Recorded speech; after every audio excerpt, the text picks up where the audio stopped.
faly miarabantsika rehetra indray ry havana tratran'ity Maraim-baovao amin'ny herinandro vaovao ity.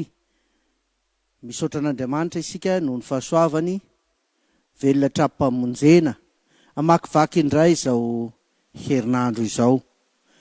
Ny fotokafatra ho amin'ny anjarantsika amin'ity herinandro ity dia andalana anankiray ao amin'ny texte tamin'iny alahady iny dia ny fanontaniana nataon'i Jesosy tamin'ny mpianany teny ambony ranomasina hoe anaka manan-kanina va ianareo. Iara-mivavaka isika. Misaotra anao zahay Jesosy Tompo, misaotra noho ny famindramponao sy ny fahasoavanao lehibe. Misaotra no mbola amelanao anay hihaona aminao amin'ny alalan'izao fitaovan-tserasera izao. Ka ahafahanay manatry tava anao, andrenesanay ny teninao, ampahirezanao anay.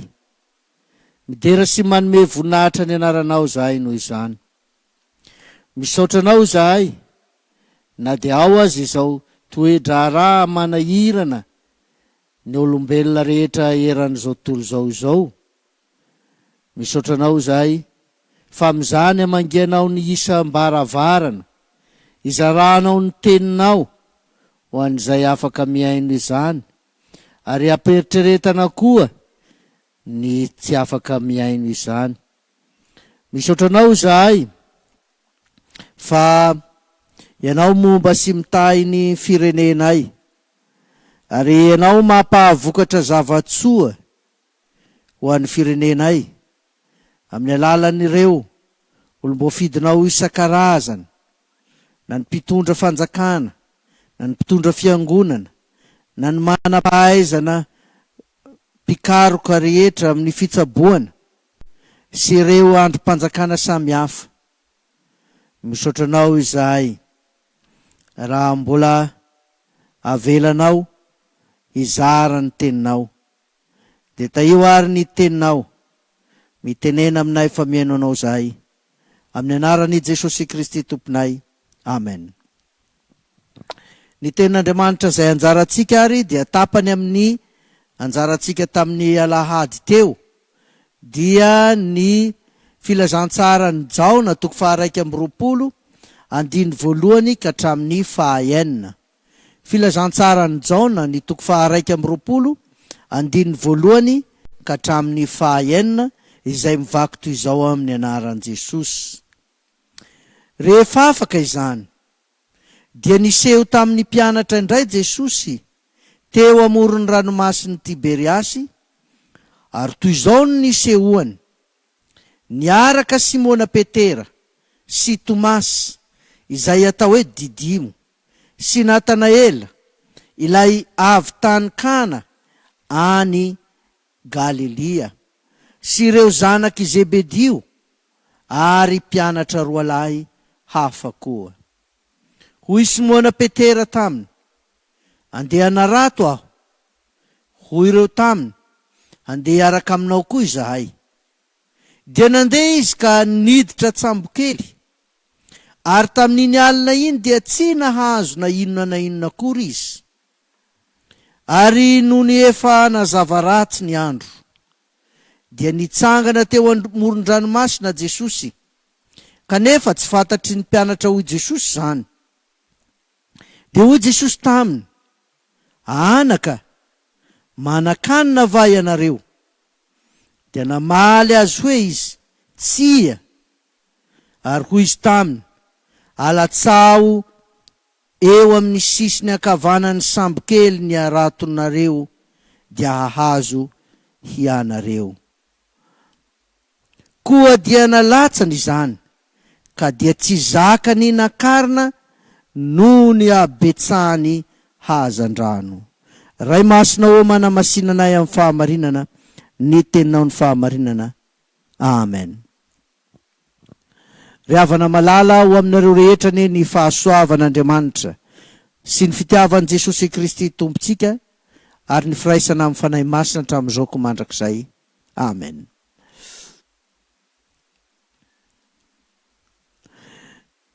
Ao anatin'ny fotoana sarotra isika izao, ngamba mety mananatena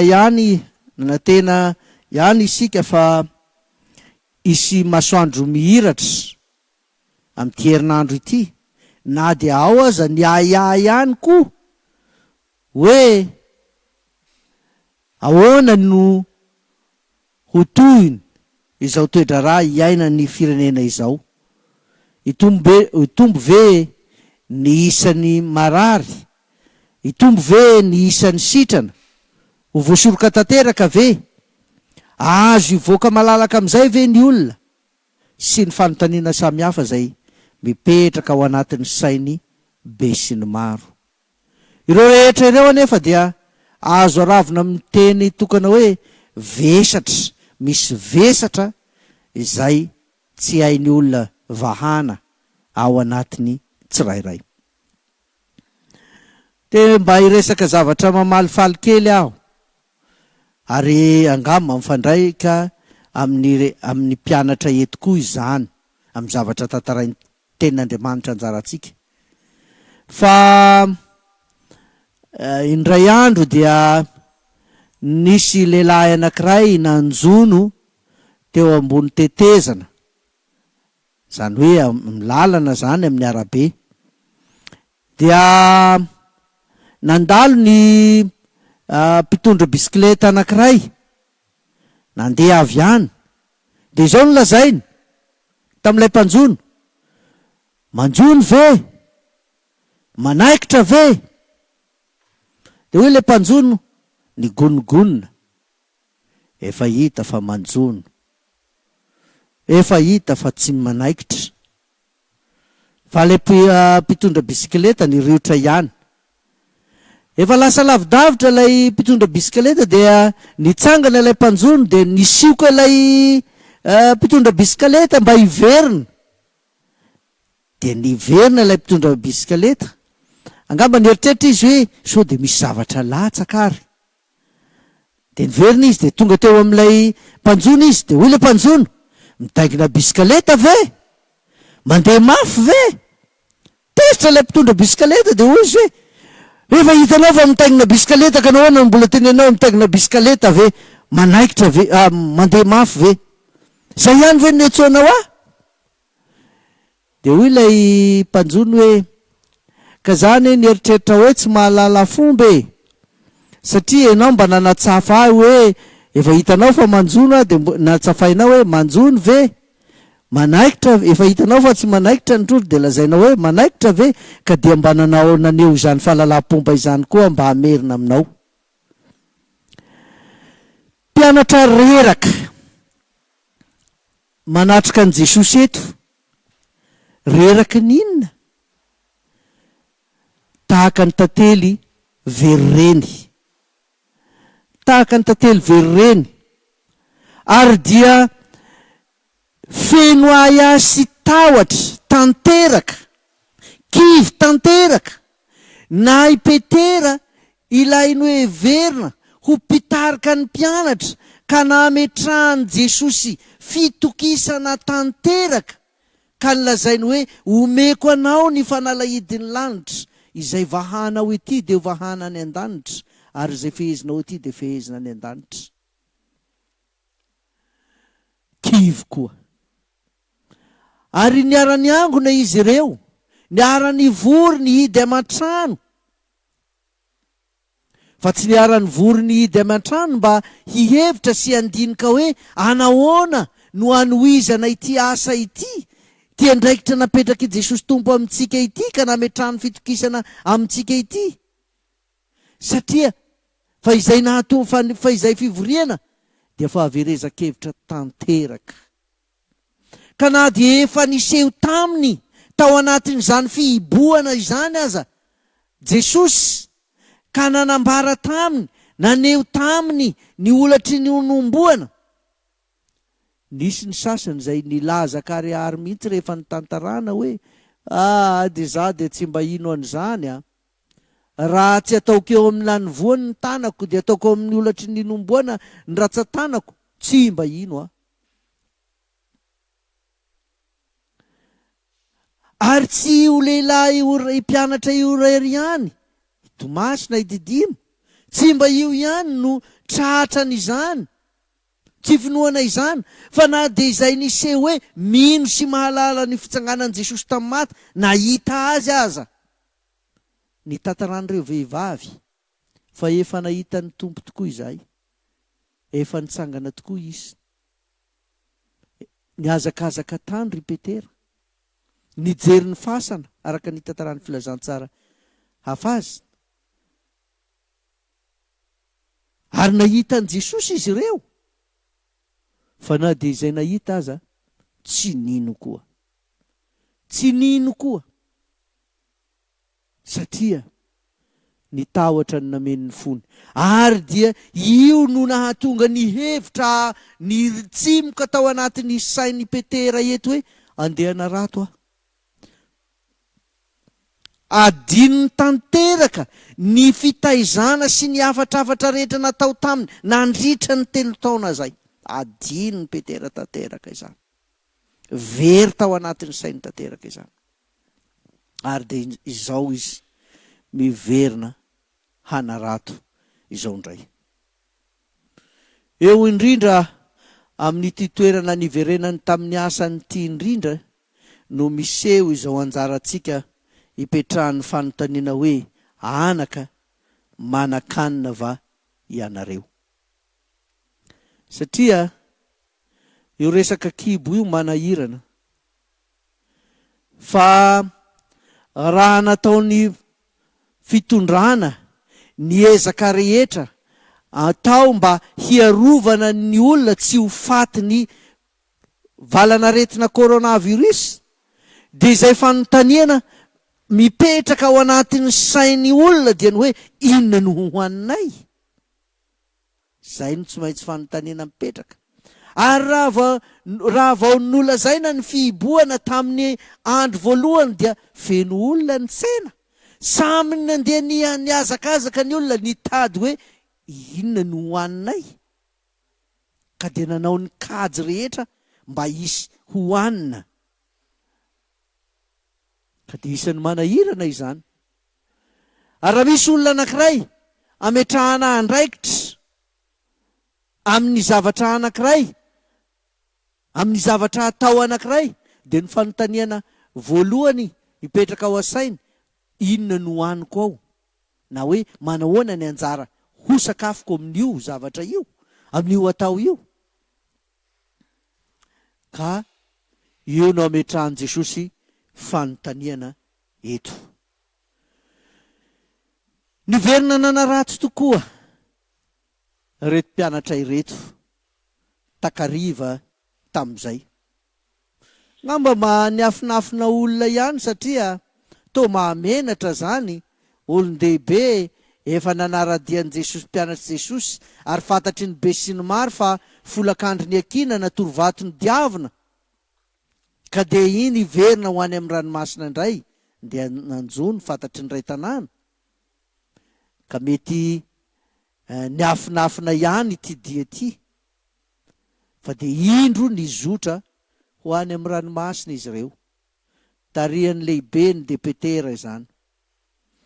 Teo amin'ny fitolahateo izy niasa mafy, nampiasa ny fahaizany, samy zana-drano moa ka tena nanao zay azo ny natao, fa tsy nahazo na inona na inona, tsy nahomby izay natao, tsy nisy vokany ny fikelezana aina, fa Petera aza hadininy hatramin'ny atsika ny alina, fa nanaisotra akanjo mihitsiny, nanao zay azo natao,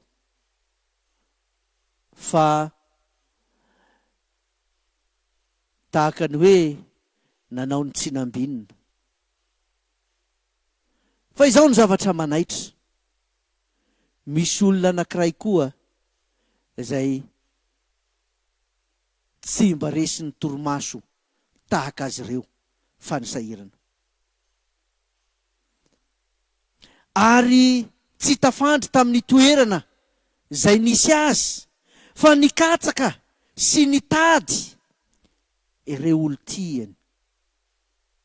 Tsy iza izany fa Jesosy. Mampatsiaro ahy ity vehivavy anankiray izay ataon'i Jesosy eto. Maditra loatra ny vadin'ity ramatoa ity, sotro toaka, ary dia any amin'ny bara, any izy no andaniany ny androny.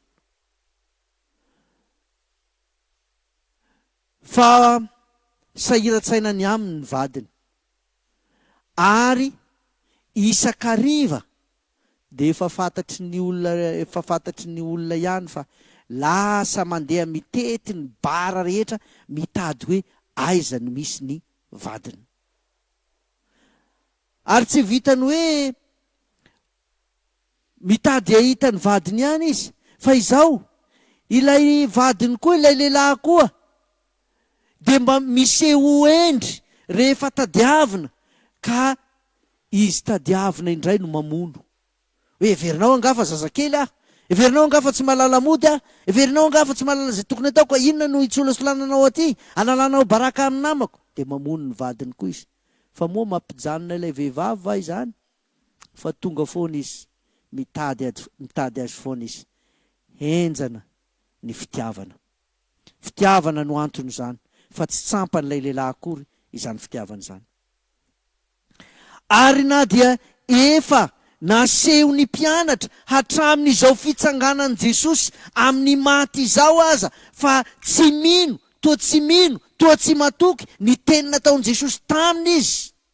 Raha nilazan'i Jesosy Petera sy ny mpianatra koa, raha nilaza ho ireo mpianatra ireo hoe tsy andao anao zahay, hiara-maty aminao zahay.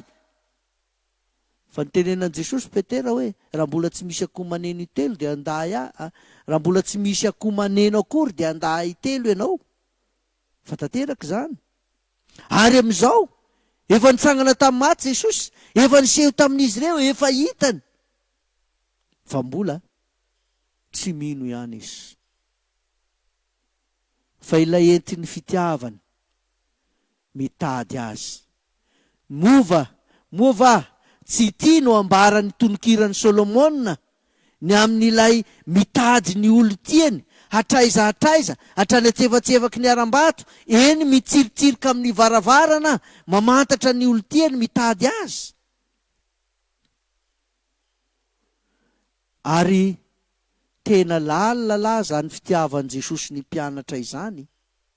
Tena lalina zany. Hay moa ny olo tiana, tsy alalana andro alina, tsy alalana ny andro vao mangira amin'ny vao andro maneno akoho, no efa mitsangana mijaridina eo amoron-dranomasina miandry reto mpianatra reto. Ary tsy vitany izany ihany fa efa vonina hatramin'ny sakafo omena azy ireo, efa masaka.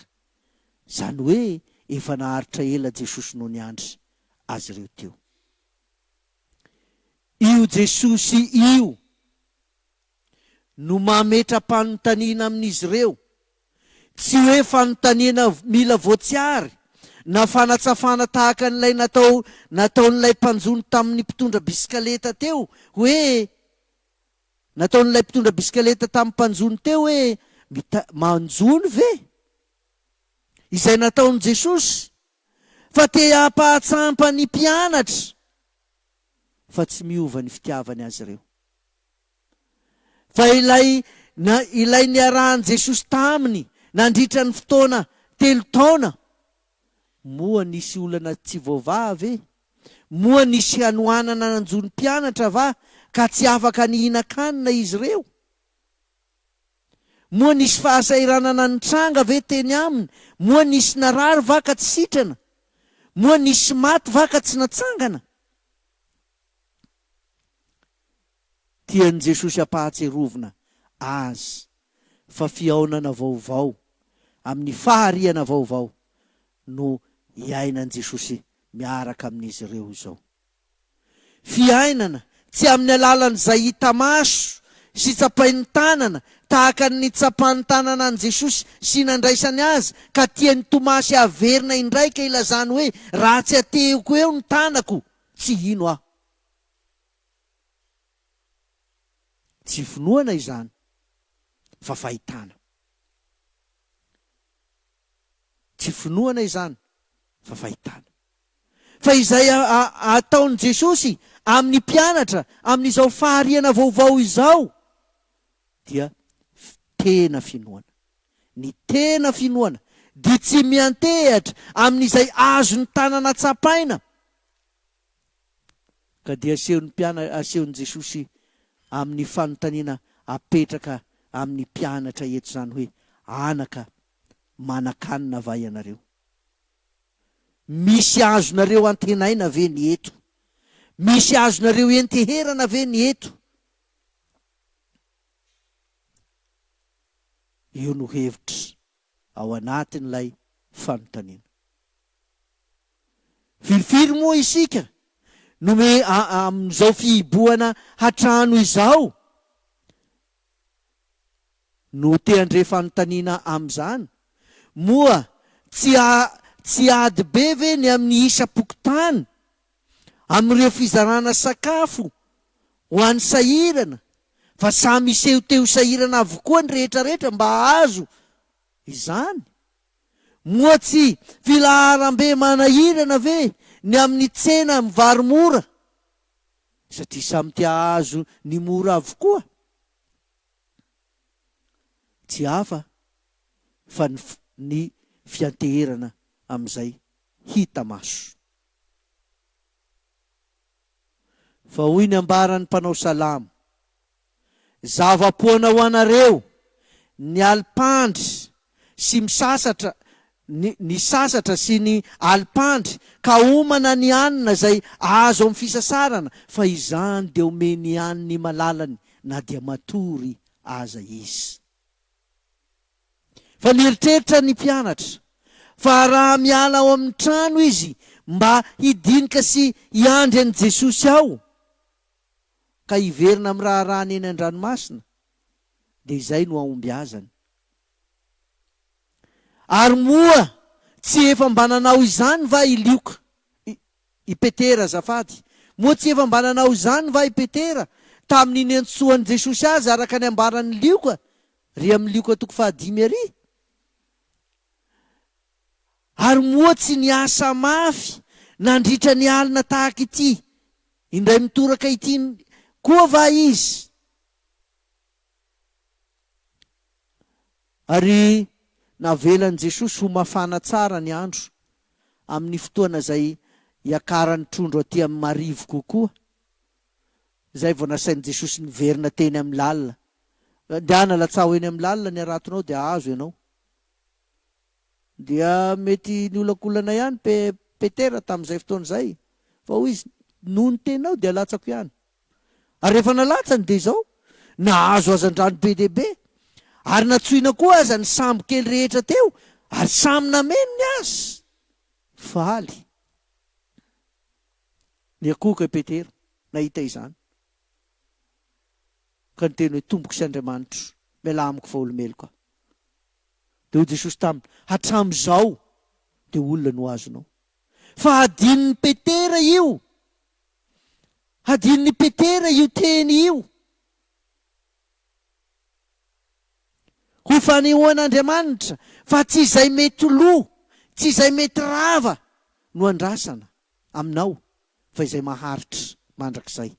Dia ny olona izay tian'Andriamanitra handova fiainana mandrakizay ka atondian'i Jesosy eto. Ary io ny antony nahafatesany sy nitsanganany indray. Rehefa nahitany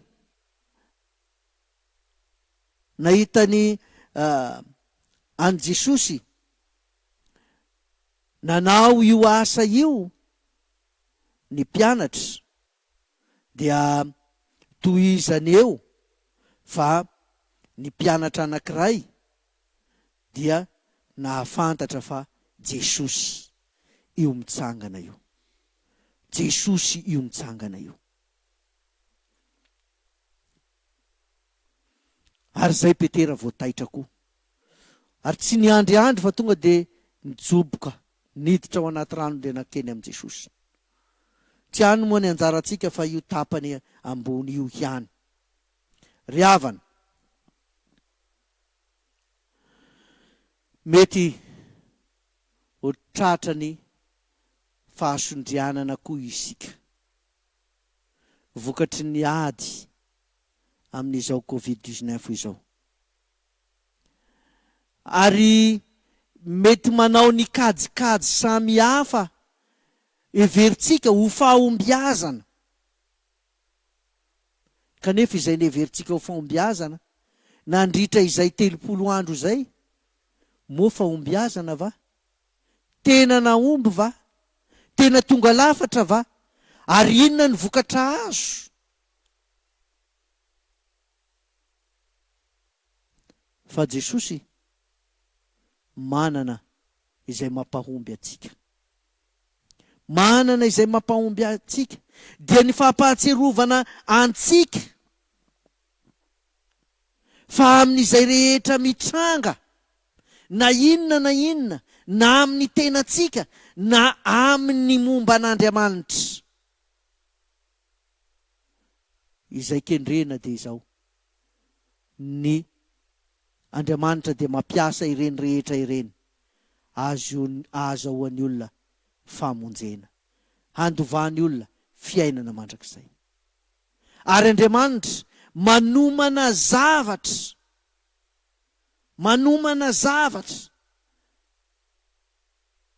lehibe ho an'ny olona amin'izany. Andriamanitra manomana izany. Raha andininy fahafito sy ny manaraka no jerena izay nanomanan'i Jesosy sakafo ho an'ny mpianatra teny an-tanety. Ary tsy izany ihany, fa hain'i Jesosy atao ny mampahomby antsika amin'izay tsy ahomby azy atsika, raha tena ilaina izany. Raha tena ilaina izany. Izay nataon'i Jesosy eto dia tsy ny hoe satria nahazo be ny mpianatra dia anakarena izy ireo hiverina hiasa amin'ny fanarotoana indray.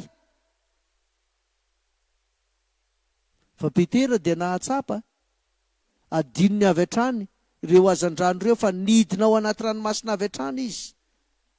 Ary dia nanatona an'i Jesosy ny alany ity, tsy nanaitra azy itsony ity, fa ny tompo no hitany. Ka tsy ny ahitana ny fahombiazana amin'ny fahazahoana azandrano be dia be eto,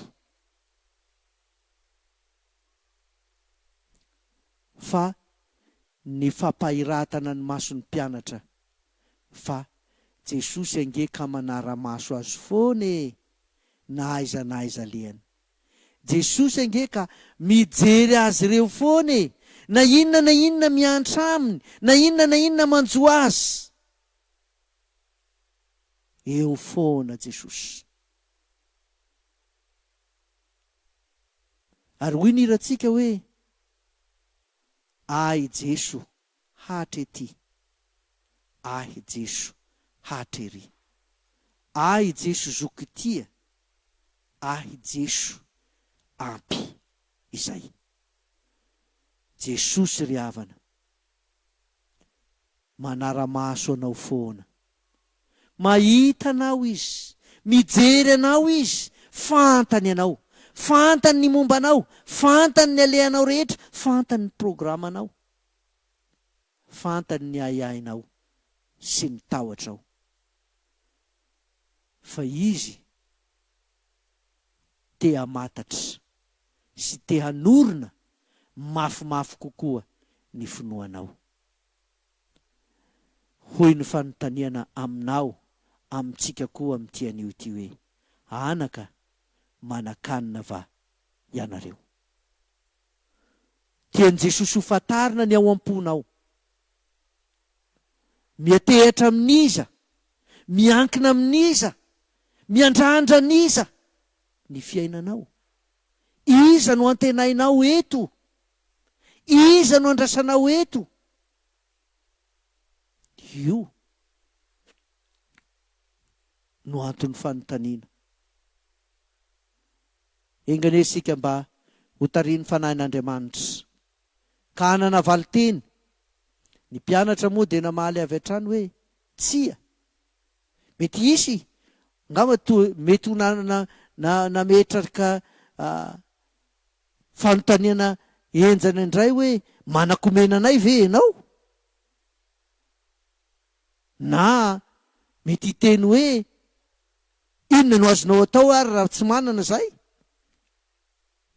Sy ny hoe nahoana ianao no makaty? Fa hoy ny mpianatra izay tao anatin'ny fahakiviana tanteraka, tsia. Tian'i Jesosy hitady azy, atoky azy isika.